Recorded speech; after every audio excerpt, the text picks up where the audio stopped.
Curious onlookers gathered to witness the horrific scene involving 4 paramedics from the AEMS ambulance services. One of them unfortunately died on the scene, leaving 3 others seriously injured. Basically came to attend this accident. In terms of cordoning the area as the accident has happened. So there were 4 occupants in the bus, of which two male, 2 females, and therefore 1 fatality. So the 3 were taken to the hospital as very serious injuries.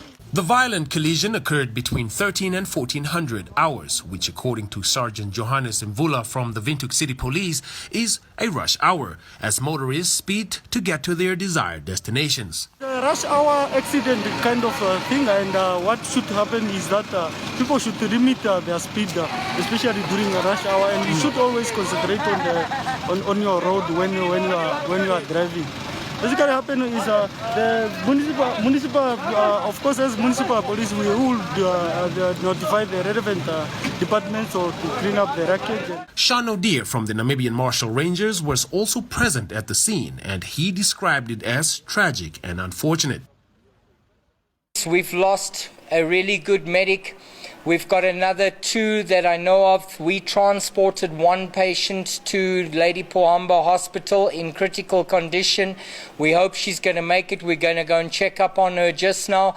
At the end of the day, I just want to appeal to the nation. If you see emergency lights or you hear emergency vehicles, also don't put your music in your vehicle so loud.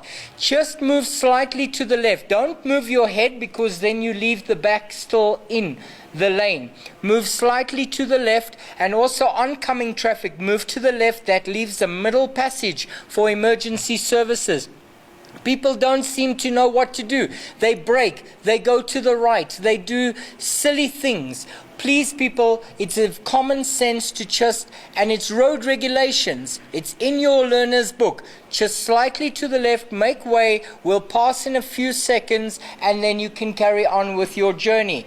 But unfortunately, this ambulance driver responding to an emergency had to do evasive maneuvers, which ended up striking a pavement, causing the vehicle to collide with a tree, and now we are sitting with 1 less emergency vehicle on the road in this crucial time, and the loss of an emergency responder and another 2 that we know of that are lying in hospital. So please, people, let's be wise and let's save lives. The driver of the other vehicle is still at large, and police investigations continue.